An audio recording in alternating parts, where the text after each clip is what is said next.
Welcome to A Leader's Journey, the podcast for leaders who deeply believe there is a better way to lead and desire to create their unique journey towards becoming a legacy leader. I'm your host, Shannon Hammond.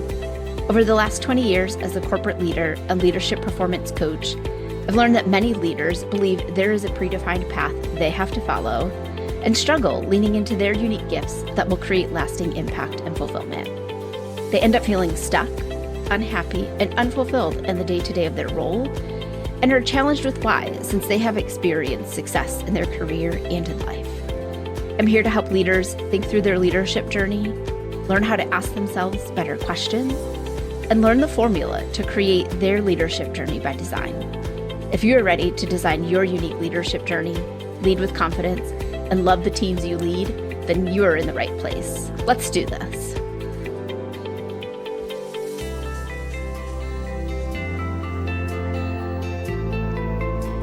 Hello, my friends and fellow leaders. Welcome to A Leader's Journey. I'm your host, Shannon Hammond, and I'm glad to have you back here with me this week on the podcast. If this is your first time tuning in, welcome. I'm so happy that you are here. I want to give you a big high five for taking the time to invest in your development as a leader, and I'm grateful that you've chosen to spend some of that time here with me today. This week on the podcast, we are going to do something just a little bit different. And as my coach would say, we're going to get out of the library and into the lab. So welcome to the Leader Lab.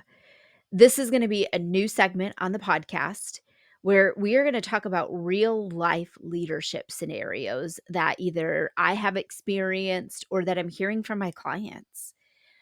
I'll share with you the scenario, how I handled it when it came up, and we're going to talk through some practical steps that you can follow when that similar situation comes up for you. Now, will you be able to do everything exactly as I've done them? No, you need to lean into the way that you are uniquely designed to lead. Yet I'm going to give you some practical steps that you can take and follow and build. What does that leadership in that situation look like for you? This is also going to be where we are going to take all the things that we are learning, studying, and seeing in our leadership, and we're going to put them into action. We can study all day, and I'm the first person who will tell you I love to be in the library and study. Yet in order to truly grow as a leader and achieve the goals that you have set for yourself, you have to get into action. You have to apply all that you are learning in real life leadership, the day-to-day where things are actually happening. This is where your growth happens. It's where you have the aha moments. It's where the light bulb comes on and you see the growth that you are experiencing. And you also will see, where do you have opportunities to spend a little bit more time in your development? We've got to get out of our minds and get into our bodies and truly grow as leaders. All right, so let's do this and let's dive into our first section of the Leadership Lab. All right, our first scenario. I'm going to pick an easier one to get started yet, although it's not easy because I don't think there are really any easy scenarios in leadership. But we're going to start off with absenteeism. I've heard this come up with a few leaders, and it really can be a strain on your team and on your business. It's hard when you are counting on someone to be there and to be at work, and life happens, which causes them to not be able to show up or come in. Now, absenteeism can come in the form of tardiness, where somebody's just not arriving to their shift on time, or it can be absence in a full day or a partial day. Either way, it needs to be addressed. Yet you do have to approach it with a lot of curiosity, sensitivity, and empathy. Because until you know what is actually going on with that person, you truly don't know the best way to address the situation. Now, let's just say that you have an employee is coming in late consistently by more than 15 minutes at the start of their shift. Now, I'm not saying that less than 15 minutes is acceptable, because it's not. On time is on time. You have to determine, though, what is acceptable or a place of concern for your team and your organization. And some of those may vary based on the season of your business. You've noticed that they've called out maybe multiple days throughout that month, and they've had something come up on several occasions that has caused them to need to leave early at the last minute or with maybe only a day's notice. So, what do you do? Now, I've had to address this many, many times throughout my leadership. And while each situation has been different, there are some core tenets of what I do that are the same. So let's talk about that. So here are some of the things that I do in every situation. And I feel like these are the practical steps that you too should be following when you need to address absenteeism at work. All right, step number one, gather your facts. Now, this starts before your employee is even out. You should have some kind of calendar or tool that you are using to track attendance. Now, this may sound childish or micromanagey, yet it's truly the only way that you can identify a pattern or know if you truly have an issue and that it's not just a story you are telling yourself. It it may feel like that they're out a lot, and if you don't have something that you can reference to truly see when they're out, you're never really going to know. So, having this documented is going to be what you need as well, if and when this gets to a point that you need to address this with disciplinary action. Now, here are some of the things that I encourage you to be tracking in this calendar. You should be tracking things like, are they out a full day or a partial day? If they are coming in late, how late is it? 5 minutes, 10 minutes, 20 minutes? What does that look like? This way, it will help you be able to take a look at that information and start looking for patterns. Is it always a specific day that they are out? Is it a specific week during the month? Are they out always in the first week of the month? Maybe it's the middle of the month, right? If you have this tracked on a calendar, you're going to be able to very quickly see what's the pattern of their absenteeism. And truly, is it at a level um, where you can then determine what's the appropriate path for addressing it? Look to see also if they have exhausted all of their time off for the year, or do they still have time that's available for them to take, right? Now, just because they have a really large PTO balance doesn't mean that they get to call out all the time. They should be planning their time off in advance. Yet it is helpful to know where they at because you're going to need that piece of information when you start having the conversation with your employee, when you start to sit down and paint the picture for them. When you start gathering all your facts, it really takes the emotion out of it and the storytelling out of that situation because they're either at work or they're not. They're on time or they're not. Those are very black and white situations. You're there or you're not there. It's really quite simple. If their shift starts at 8 and they don't arrive till 8:05, they're late. Nobody can dispute that. And when you have this documented somewhere and you start gathering your facts around, this is how many days they've been out over this course of time. This is how many times they've been late. This is how, on average, how many minutes or how much time they are coming in late. You can't dispute the facts and you need to start gathering the facts. Again, it's a great way for you to check yourself too of, does it just feel like they're out a lot or are they truly out a lot? All right, step number 2, really get to know your company and your state policies and regulations. This is where your employee handbook comes into play. And I know everybody's like, oh, the handbook. It's your guide. You need to know what's in it. These are the policies that your company has put in place that says this is how we as employees show up. Right? It'll outline a whole slew of other things, but it does outline the attendance policy, your time off policies, your leave policies, right? There's a lot of things in there that you as a leader really need to be familiar with, and use that as your guide. Know your state laws. There are some states that have policies around things like um, family leave, paid sick time. You need to know what that is.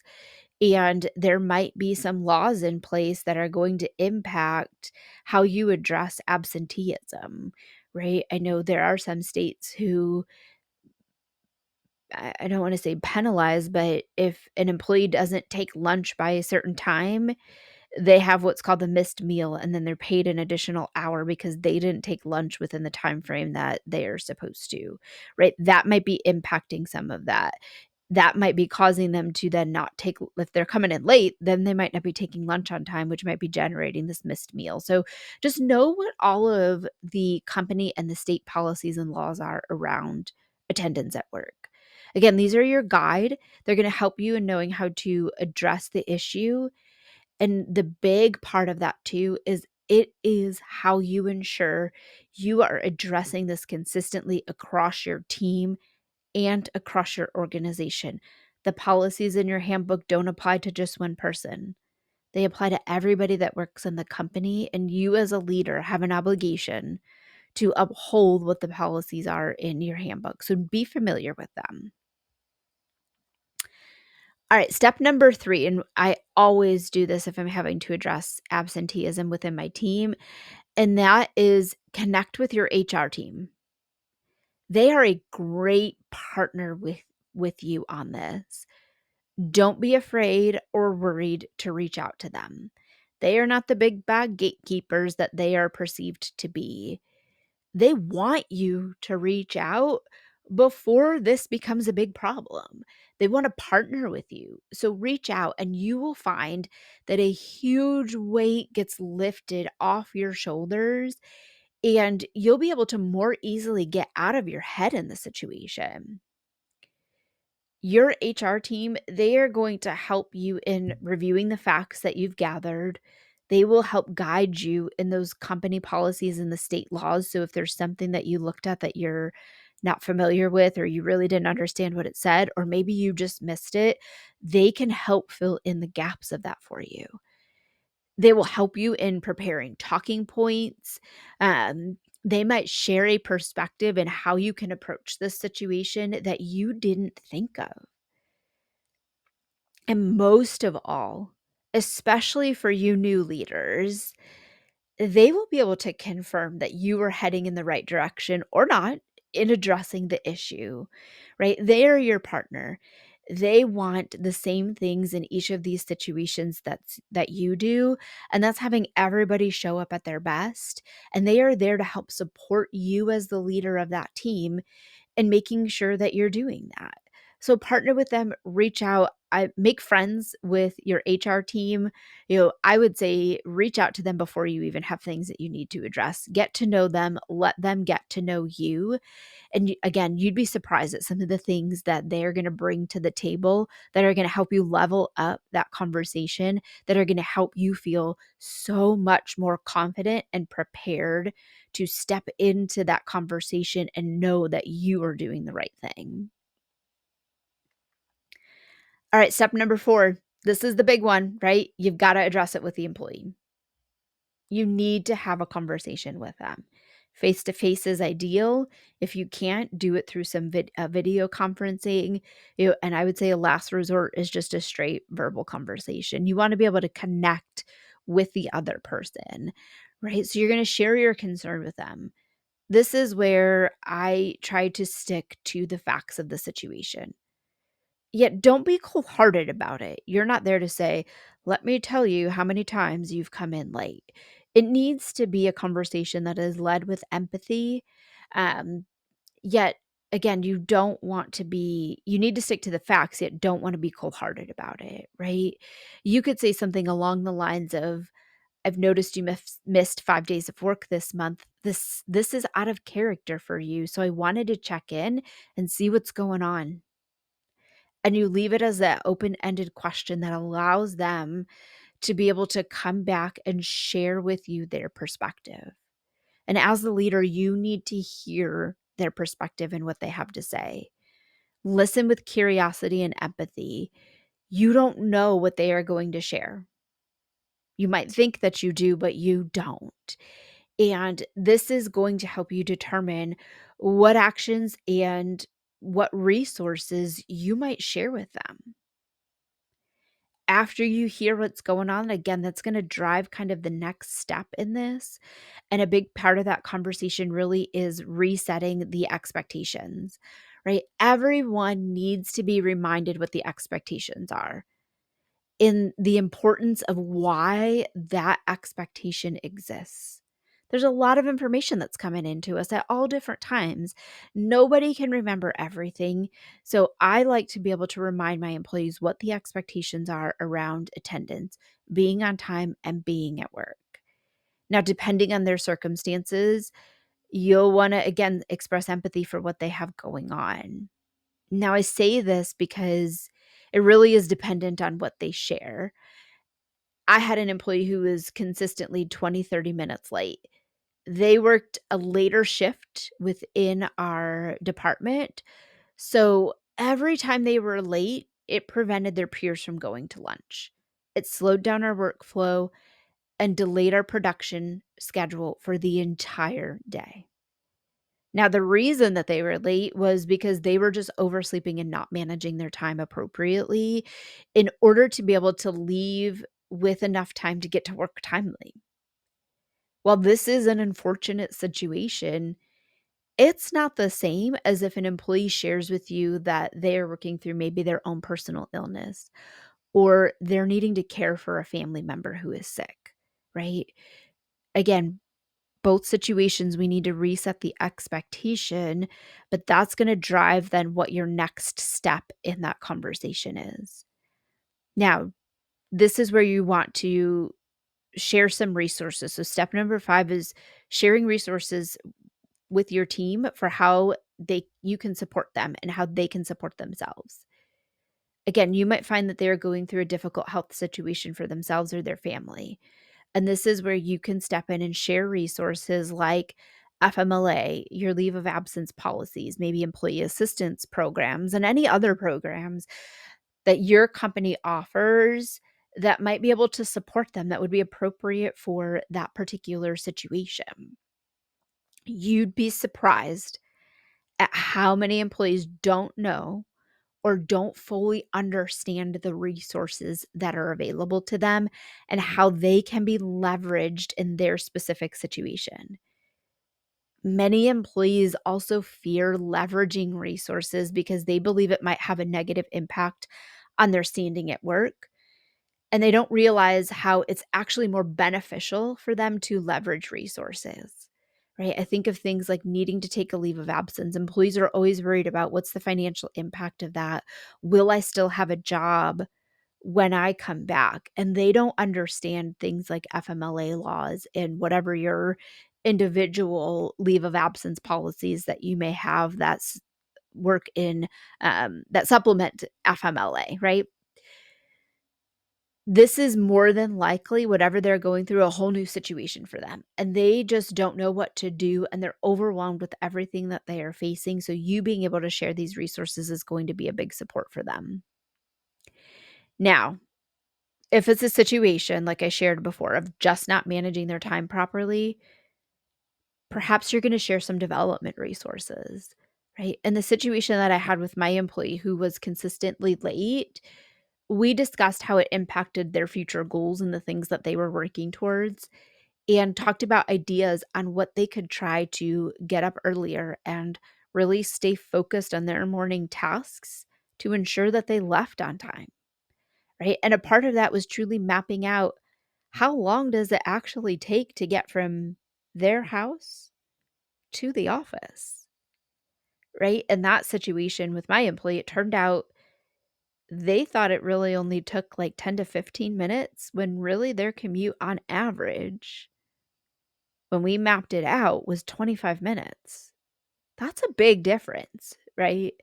So, really getting to what are the resources that are available to support their unique situation. All right, step 6, we need to discuss next steps and accountability. It's important that you include the employee in determining what they need to do to meet expectations. They know more about their situation than you do, so they need to be a part of what needs to shift for them. And in order for them to really buy into it, they need to decide. There also has to be accountability and following through and meeting expectations. So you may also find it necessary to be very candid with the employee that if their attendance doesn't improve, next steps will be or may include disciplinary action. A lot of employees don't realize that that could be an option, and being clear and honest with them about that really is important. I like to be able to outline how I'm gonna follow up with the employee, so that way they know what to expect. And this is, again, a great time to really be able to ask them how they would like to be followed up with. They need to know that there's going to be accountability and check-ins, and that this is something that has to change. Now, in the situation that I shared, that employee wanted weekly check-ins and setting a weekly goal to reduce the number of days that they were late until they were no longer late anymore. Now, I did give them a short runway because being on time was an expectation and it was critical to our business. So they were given 30 days to get it together and be on time. Each week, they had to reduce their days late by one, and by the end of the month, they needed to be on time every single day, right? You also want to be clear on what consistent, sustained behavior looks like. Just because they were on time for a week doesn't mean that they get a pass on the next week, right? They had to be on time or present every day going forward. And in that situation, my employee knew that if they were late, it needed to be a rare instance, not part of the norm in how they were showing up. All right, the last step that I'm going to recommend is that you connect back with your HR team, right? They helped you set up for this conversation. They can help you with now what, right? And there may be situations that come up in that conversation that you need to review with them to determine what potential next steps are. You may not have been able to set all of those there in that conversation with the employee. You may have had to leave it as we are going to have a follow-up conversation in the next 2 days, right? Um, you may need to get that additional guidance because that conversation just went in a direction that you just weren't prepared for. I also find that it's helpful to close the loop with your HR team so they know what's going on. They know how the conversation went, and they can coach you then on what you need to do next and what you need to watch for. Right? So these 7 steps, they really are practical, easy to implement if you follow through with all of them with your team members, right? Now, while you cannot prevent team members from calling out, nor should you have the expectation that it will never happen again. You've hired people, and life happens to everyone, including you as the leader. So be realistic that you will have people call out of work. Don't go into it expecting that everybody's going to be there all day, every day. It's why your company gives you time off so you can take that time to be with your family or take care of whatever personal needs that you have, right? One thing you can do right up front, though, is set clear expectations around scheduling time off. This includes the minimum advance notice that's required, how many team members can be off on any given day, restrictions around peak volume and holidays, how time off is shared with your team so they can view it, right? Maybe you have a team calendar that you need them to look at before they request time off. This is something I recommend is viewed with or reviewed with your entire team at least once a year and before any restrictions to time off come up, because not everybody is going to remember everything. I also recommend consistently reviewing your time off balances with your team. I do this personally on a quarterly basis. It opens up the conversation for how much time they have left for the year. And in some instances, I need to encourage team members to take time off because they have really high balances. And sometimes it's the opposite conversation, right? Where they've used up a lot of their time early in the year. It also allows us to be able to plan in advance. So I don't have my entire team off at the same time or trying to cram in PTO at the end of the year so they don't lose it. And they are more than likely not going to be able to take that time off because That is our peak season. So time off is more restrictive at the end of the year than it is the remainder of the year. And so if everybody's needing to take it, then nobody's going to get to take it, right? Again, this doesn't prevent them from calling out. That's going to happen. Accept it now. It does ensure, though, that the expectations are clear. And when they have to be revisited, it's not a new conversation for them. They are already expecting that it's going to happen because you've set that expectation right up front. Now, this doesn't mean everything ends here and that you can move on. You'll also have follow-up conversations, additional inspection, and you may need to go through this process again with the employee. This is a never-ending process, so don't get discouraged if you have to go through it again, and don't lose sight of it. Every leader needs to consistently inspect what they expect from their team. That's not micromanaging. That's doing your job. You can't coach, guide, or give your employee feedback if you don't look at what they are doing. Micromanaging is standing over them, watching their every move, and nitpicking every little thing that happens. Accountability is inspecting what you expect, sharing feedback with your employees, what they're doing well and areas that they have opportunity, and ensuring they are meeting the expectations for their role. I'd love to hear from you, though. Do you have absenteeism issues that you need to address within your team? If so, how are you feeling about it? What's holding you back from addressing it with your team? Share with me in the comments or send me a direct message, and let's keep this conversation going. Taking action and masterminding together is how we are going to learn and grow as leaders. And again, we're getting out of the library and coming into the leadership lab. If you have a situation and you need some practical advice on it, share it with me. Connect with me through email or direct message me and let me know. I'll be happy to cover it here on the podcast. And maybe I'll even bring you on as a guest and we can talk through it together. I hope you enjoyed this first episode of the Leader Lab. And I hope that you will continue to tune in with me here each and every single week, as we are going to really dive in and we're going to discuss the strategies, the development actions, and the mindsets that new leaders can leverage to step confidently into the right leadership roles for them. If you have not yet subscribed to the podcast, please do so you get notifications when new episodes are published. You can also join my email community where I'll personally notify you each time a new episode is live. Plus, you're going to get leadership insights that you won't find anywhere else. They're thoughtful, practical, and just for you. Until next time, my fellow leaders, lead with confidence, show up every day as the leader you are striving to be, and make the decision today to level up your leadership this year. Thanks for listening to A Leader's Journey podcast. I hope you enjoyed this week's episode. If you're excited to learn more, be sure to subscribe to the podcast and tune in next week for another exciting leadership lesson. I'd love to help you level up your leadership, achieve the goals you desire, and design your unique leadership journey. So click the link in the show notes to schedule a free Level Up Your Leadership session. During this time, we will define where you are in several key areas of leadership, where you desire to be, and how you can level up your leadership. You don't need to do this alone, so let's chat today and get your journey started.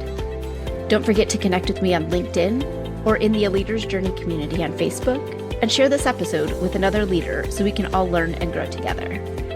That's all for this episode, and I'll see you next week. Until then, lead with confidence, show up every day as the leader you are striving to be, and make the decision today to level up your leadership this year.